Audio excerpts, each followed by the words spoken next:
materi tentang tumor jinak ovarium ya. Jadi seperti diketahui bahwa uterus ya ada yang namanya rahim atau uterus, saluran telur dan indung telur. Nah, indung telur ini ukuran normalnya 1x2 cm. Kadang-kadang kalau dia sudah dewasa 2x3 cm, tapi pada keadaan tertentu dia membesar. Kita sebut dengan tumor ovarium. Tapi karena ini jinak, saya akan membahas tentang tumor jinak ovarium ya. Satu itu sebagai soal spesialis ginekologi ya. Nah, tumor ovarium ini ya, ini insidennya nggak banyak, 15%. Artinya kalau ada 100 orang, ya 15 orang lah kira-kira ya, harus diwaspadai. Nah, biasanya dari 15% ini insiden tumor ovarium ini 80%-nya jinak. Ya, cerita baiknya 80% jinak, berarti 10%-nya kan? Ganas ya. Nah, kalau yang jinak ini ya kita sebut neoplasma ovarium. Nah, tapi dari 15% ini dia akan punya potensi ganas. Ya, 15% lagi. Jadi jangan bilang kalau orang sudah kan operasi kista ovarium atau operasi tumor jinak ovarium pasti sembuh. Tidak. Ada 10-15%-nya dia mengalami apa? Kegagalan. Ya. Nah, penanganannya bagaimana? Tergantung dua, satu fungsi hormonal sama fungsi reproduksi. Jadi kalau fungsi reproduksinya sudah cukup, bisa dibuang apa? Indung telurnya. Karena indung telur ini berfungsi sebagai apa? Nah, ini dia. Indung telur itu berfungsi sebagai menghasilkan folikel primer, folikel sekunder, ya. Kemudian folikel degeram, ya. Dia ini namanya ovulasi. Jadi kalau ini dibuang, boleh pada ibu-ibu atau pasangan yang sudah mempunyai cukup anak. Tapi kalau dia belum punya anak, dia apa kan boleh nggak dibuang? Boleh nggak dibuang? Belum punya anak? Boleh. Nanti gimana dia? Anak dari siapa? Anak tetangga, gitu. Anak adopsi. Nah, biasanya anak adopsi ya nggak mau juga. Kita lakukan namanya kistektomi, jadi dibuang, kista-kistanya dibuang. Ya, jadi kalau dia operasi namanya salpingo-oophorectomy, tapi kalau dia dibuang kistanya namanya kistektomi. Ya, nah ini dia. Jadi epidemiologi yang paling sering tumor ini adalah jinak itu kista. Ya, nah ada yang fungsional dan ada yang afungsional. Kalau fungsional itu normal. Pada keadaan tertentu dia normal, fungsi kista membesar, ada hormonal, ya, tetapi tidak besar, agak besar sedikit tapi masih dalam batas normal. Usia 70 tahun, ya, dipengaruhi oleh lingkungan, makanan, pemakaian kontrasepsi dan 3 tahun merupakan faktor risiko. Ya, ya jelas ya. Nah, ini dia, ya, oke. Ini dia, ya, dia tidak anatomi ini. Jadi kalau ini dibelah tengah, kira-kira folikelnya folikel primordial, folikel apa? Sekunder, tersier dan folikel degeram, ini korpus luteumnya. Nah ini, apa gejala-gejalanya? Tergantung pertumbuhannya. Biasanya makin pertumbuhannya makin lama makin besar dan akan mengganggu fungsi apa? Gluten, sesak nafas, terganggu dan meningkatkan akibat aktivitas hormonal, ya. Ini dia hormonal, kan ada terganggu hormonnya. Yang ketiga, kadang-kadang ada komplikasinya terpuntir, torsi, kemudian infeksi, dan ada yang namanya perubahan keganasan, robeknya, runtuh, ya, kadang-kadang menyebabkan perubahan keganasan. Dan adalah juga sindroma MEG. Sindroma MEG itu rias, fibroma ovarii, efusi pleura sama asites. Ya, tapi kalau ovarium partnernya apa? CA125, CEA atau ya. Nah ini dia. Nah tumor jinak ovarium ini dibagi dua. Ada yang jenisnya kistik dan ada yang jenisnya padat. Kita bicara kistik dulu. Nah kistik ini dibagi dua. Satu yang non neoplastik tidak menyebabkan pertumbuhan tumor, tapi satu yang neoplastik yang menyebabkan tumor. Yang non neoplastik ini kista folikel, Jadi berasal dari folikel yang besar. Tadi saya sudah sampaikan. Tadi kalau misalnya ovarium, ya, ini ovarium ini folikel primer, sekunder, tersier. Harusnya diovulasi ya. Tapi dia ovulasi, dia makin lama makin besar, dia membentuk cairan jalannya. Itu namanya kista folikel. Ya. Nah, tapi ini jenisnya apa ini? Jenisnya apa? Neoplastik. Ya, ada gejalanya tidak spesifik, rasa penuh di daerahnya. Kemudian diagnosanya sebagai berikut: dipalpasi terlambat, biasanya tidak mengganggu. Nah, ada dua yang namanya kista lutein. Kista lutein ini sering terjadi pada kehamilan. Ya, berasal dari korpus luteum. Sama, ini contohnya nih. Harusnya begitu dia ovulasi, ya, ini korpus luteum apa? Sudah ini dia mau besar nggak? Dia harus kecil. Jadi korpus luteum apa? Atresia atau degeneratif. Tapi sebaliknya ini korpus luteumnya malah membesar. Nah, ini disebut dengan tumor yang berasal dari korpus luteum atau kita kenal dengan apa? Apa? Tumor dari kista luteum. Nah, ini dia. Ya, lutein, ya, bentuk ini. Ikuti terapat refleks. Nah, ada juga jenis yang stand level atau apa ini? Pernah dengar nggak ini? Polycystic ovarium syndrome (PCOS). Yang pernah dengar ya? Orangnya gemuk, haidnya tidak teratur, ya, saturnya terdiri dari folikel-folikel. Kenapa? Sama. Ini dia harusnya folikelnya kecil, sedang dia meletus, tapi enggak. Dia membentuk terus, bentuk lagi, akhirnya banyak folikel-folikelnya. Namanya PCOS, Polycystic Ovarium Syndrome. Ya, nama lainnya siapa? Stand dan total yang ditemukan. Biasanya kedua ovarium membesar, polikistik, permukaan rata atau buah. Gejala disebut stendarditas sindrom, hirsutisme, sterilitas, obesis, poligomenoria. Terapi interseksi, dibuang reseksi ya, operatif ya. Itu yang jenis apa? Neoplastik. Nah, ini ya. Jadi terapinya bagaimana? Dibuang aja nih. Kalau kita operasi dibuang tusuk-tusuk, jadi cairannya keluar. Namanya drilling. Ya, kalau bisa secara operasi, bisa secara laparoskopi.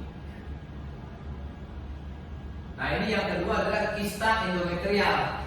Jadi endometrium yang di dalam itu membesar. Ya.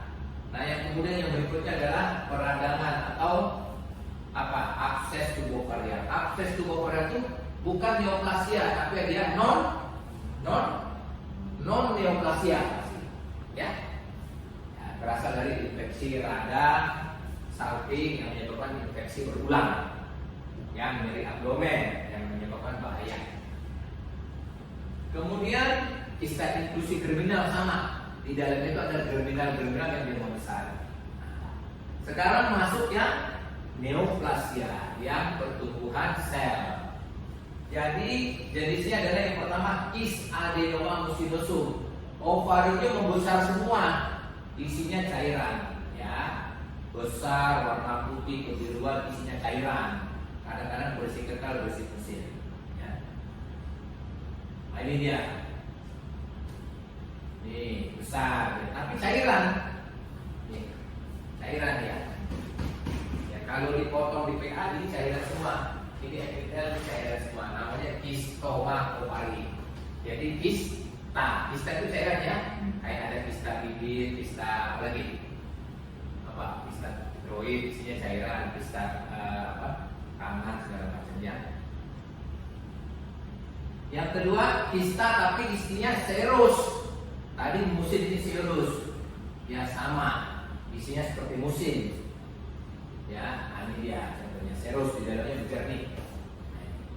Dia di dalamnya struktur folikel-folikelnya udah nggak karuan lagi. Karena kistanya sudah membesar. Ya. Yang kedua, ketiga adalah kista isinya dermoid. Sama hidung telurnya membesar, tapi di dalamnya sudah ada gigi, rambut, tulang. Nah, ini yang suka diplesetkan orang, dia apa? Sate. Nah, ya dermoid. Ya, ada gigi, ada tulang. Loh, kok Di dalam kista bukannya ovarium, bukannya folikel, tapi ada rambut, ada giginya. Ya. Ini kenapa? Ternyata di dalam ini ada teratoma, ada endoderm ateron yang berkembang tidak mengalami regresi. Harusnya kan habis ya, tapi dia bertumbuh terus. Nah, ada juga sekarang tadi kista, sekarang ada yang solid, padat, ya, padat ya. Biasanya fibroma, ya, sama gejalanya. Biasanya waktu ditentukan pada saat operasi, sakit dan lain-lain. Ya. Yang kedua adalah, nah ini fibroma itu tadi yang saya bilang ada massa, ada asites, ada efusi pleura, ya, Meigs syndrome namanya ini nama orang, sindrom Meigs ya. Sindrom nanti kalau ada sering di tangan, dia sesak nafas, ada cairan ya, nggak kepikir ya, periksa TBC negatif, periksa fungsi, cancer negatif, tapi cairannya banyak terus, makannya banyak, nggak ada batuk, ternyata pas diuriskin, nah ada apa ini? Ovariumnya membesar dan ada cairan asites perutnya besar. Ternyata ini namanya apa? Meigs syndrome. Ya, udah ngerti ya? Terbayang ya? Nah ini dia. Jenis ketiga lain adalah Brenner tumor. Brenner ini sama. Dia membentuk seperti padat ya. Tapi kalau dilihat histologi patologi, ini jaringannya jaringan kumparan-kumparan seperti Brenner. Gitu ya. Tapi dia tidak menyebabkan kayak asites, kayak efusi pleura, kayak apa namanya sesak, itu tidak. Ya, biasanya sering pada usia 50 tahun tidak khas ditulis bentuknya. Ya, jelas ya. Ini saraf-saraf epitel ya. Namanya Brenner. Pembagian kista ovarium berdasarkan lokalisasi. Ya. Kemudian apa? Pembagian kista berdasarkan lokalisasi, kista bebas, ya. Nah ini berdasarkan lokasinya ada yang bebas di dalam berbentuk pediculatif, gerakan bebas batas tidak jelas. Kista intraligamenter dan kista pseudo intraligamenter. Ya, ini dia. Ya. Jelas ya, pseudo intraligamenter, kista ligamenter ya. Komplikasinya bagaimana? Torsi, ruptur, supurasi dan perubahan keganasan. Nah, ini. Jadi dia bisa menuntir, bisa ruptur, bisa supurasi, keluar cairan, pecah. Bisa juga berubah jadi keganasan. Ya, ini.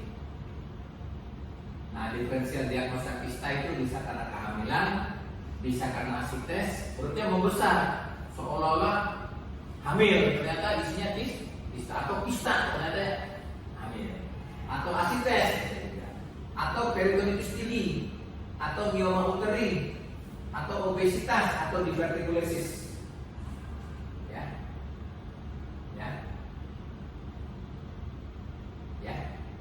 Jelas ya? Oke, terapinya apa? Satu-satunya pengobatan operasi adalah dengan apa?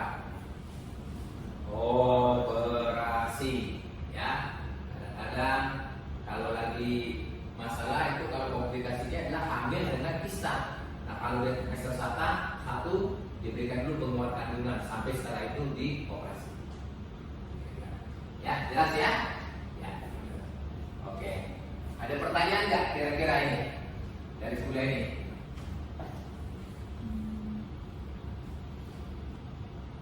Ada yang bertanya nggak tentang kista?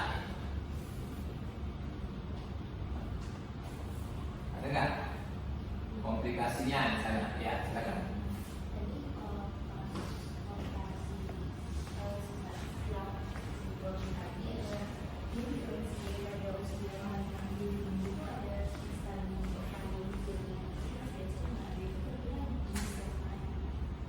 Itu bisa kita kista fungsional. Jadi mungkin selama ini membesar, tapi pas operasi nggak ada.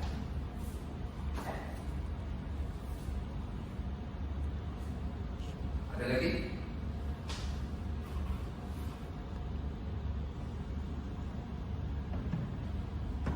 Ada lagi?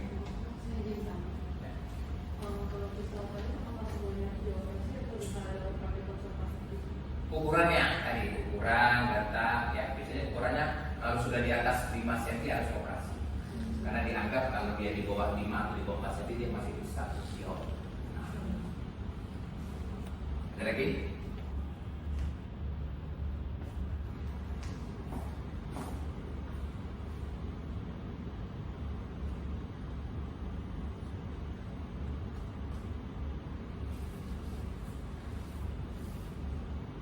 Nggak ada ya?